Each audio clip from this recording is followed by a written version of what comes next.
Acara ini didukung oleh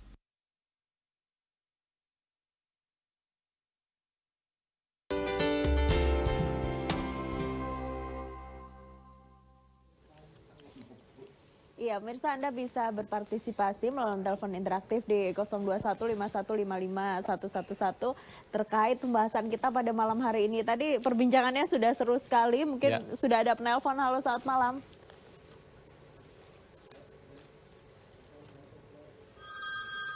Iya, sudah ada penelpon, selamat malam. Malam, Ibu Ayu. Iya, selamat malam Bapak. Dengan Bapak siapa di mana? Pak Arif Hudaya Nasution di Tangerang. Pak Arif, silahkan pertanyaannya. Halo? Ya, silakan Pak Arif pertanyaannya. Pak Hari ya? Arif. Pak Arif, Pak Arif. oke. Arif Udayana Nasution. Silakan Pak. Pak Arif. Ibu. Ya. Iya, Ibunda, Ibu Ayu. Saya mau langsung saja ke forum. Air untuk rakyat ini menarik sekali dan sistem dari pemerintahan itu sudah positif.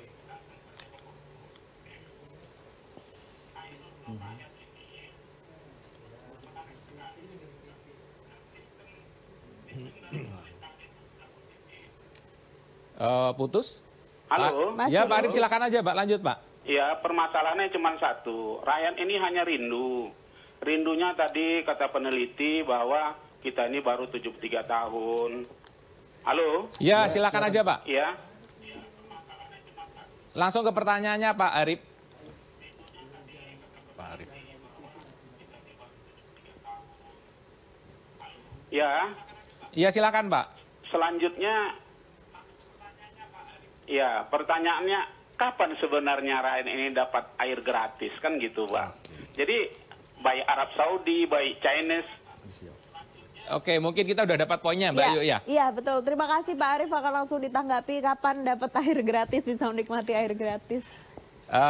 Pak Yogi atau Pak Firdaus yang mau nanggapi kapan sih rakyat mendapatkan air gratis Pak? Oke, saya jawab ya.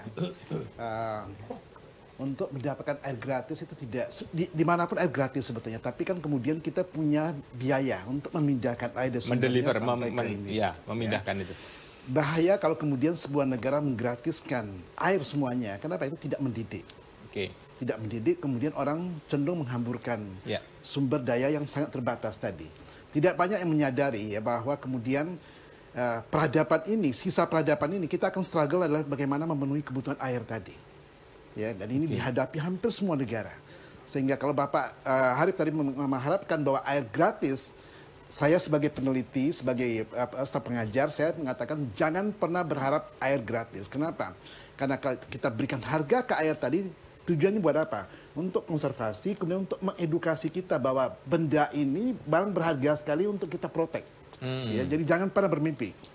Ya. Mungkin kita juga bisa belajar dari Venezuela Pak ya. Artinya pada saat itu pemerintah sangat royal terhadap subsidi, akhirnya orang cenderung menghamburkan. Betul. Ya, tetapi kemudian negara memastikan akses rakyat ke air tadi itu memenuhi keterjangkauan kemampuan mereka untuk membeli. Ya. Hanya sering kemudian ada deviasi. Ya. Ketika kemudian harga air dalam kemasan itu makin lama makin mahal, saya akan disalahkan negara bahwa ini sepertinya tidak berpihak kepada rakyat. Tidak.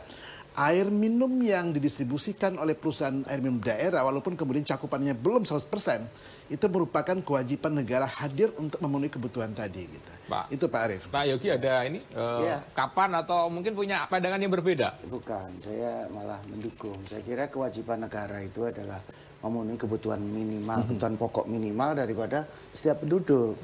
Jadi jangan sampai ada yang mendapatkan, ada yang tidak. Nah, kewajiban negara hadir itu adalah memenuhi kebutuhan pokok minimal masyarakat. Berapa itu? Ya bisa 60 liter. Tapi justru gini Pak, contohlah misalnya DKI sendiri Pak, walaupun udah ada PAM Jaya, ada Aitra, saya pikir belum semua orang bisa menikmati air baku dengan baik, distribusinya Pak terutama. Bagaimana mau gratis, kita mendapatkan yang bayar aja susah gitu. Benar, karena seperti itu kan jadinya. Ya, Jakarta kita kan punya hambatan karena keterbatasan air baku kita. Oh, oke. Ya, keterbatasan air baku kita yang menyebabkan kemudian Pamjaya belum mampu mensuplai 100% dengan perpipaan. Iya, iya. Ya, saat ini kan kita kan mau bangun Jatiluhur 1, Jatiluhur 2, kemudian Karian Pak Yogi ya. Karian. Sehingga ini kemudian akan membantu penyediaan air bersih perpipaan di Jakarta nanti gitu. Pak, kalau Waskita pernah punya ide, kalau tol kan gampang Pak ngitung finansial visibility-nya. Nah, kalau air kira-kira udah pernah bayangan, oh saya mau Waskita invest tapi kemudian bisa mendapatkan revenue dari jual air gitu. Kalau bendungan ini kan salah satu yang bisa menjadi output dari bendungan itu kan adalah elektrifikasi, Pak. Jadi pembangkit listrik tenaga air atau pembangkit listrik mini hidro. Nah, memang kalau kita lihat sekarang kalau kita mau mengenerate pendapatan usaha dari listrik yang dihasilkan kemudian dibandingkan dengan investasi bendungannya, ini saat ini memang belum pas, belum visible Pak. Jadi memang harus ada other income untuk bagaimana kita mampu melakukan investasi bendungan tetapi bisa tertutupi dari revenue yang lain selain dari pembangkit listrik tadi. Mbak Yau, ada penelpon lagi? Atau sudah ada penelpon lagi di 0215155111 teman-teman. Kita masih punya waktu? Ya, mungkin masih bisa satu penelpon lagi. Selamat malam. Soalnya PDAM-nya diambil. Sudah terhubung? Iya, udah ada yang punya. Unggulan. Belum terhubung. Belum terhubung bisa ya? dicoba lagi di 0215155111. Belum terhubung ya? Oke. Mungkin ini saya yang bertanya Pak. Kan kalau kita melihat ada beberapa daerah yang dulu adalah daerah irigasi teknis, mungkin ke Pak Yogi saya tanya, kan sudah banyak yang berubah menjadi kawasan industri. Nah ini kan menjadi timpang Pak, artinya dulu dihitung untuk kawasan pertanian kemudian menjadi industri. Nah sebenarnya dari pemerintah sendiri seperti apa sih Pak gitu? Jangan-jangan nanti udah dibikin bendung Jati Gede, Ragnamo, ternyata tidak ada pertanian teknis yang diairin gitu. Kira-kira gimana Pak menjaga ini? Mungkin Pak Yogi bisa menjawabkan atau mungkin Pak Firdaus. Oke, jadi kita terima dulu aja Pak kalian, nanti sekalian dijawab Pak ya. Oke, kita silakan. Sudah terhubung. Selamat malam. Halo. Masih malu-malu. Putus lagi. Ya, silakan Pak.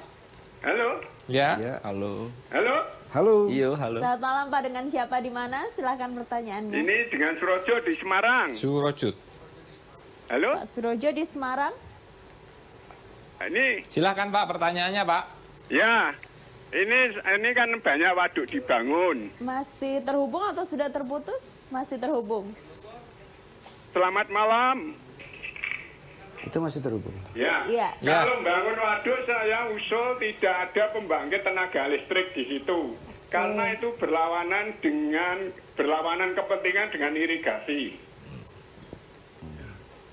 Baik. Ada lagi? Sudah?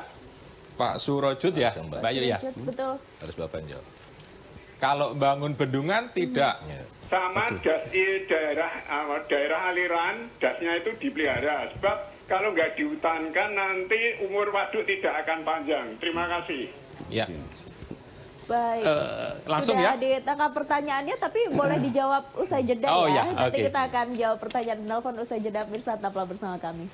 Ya, bisa.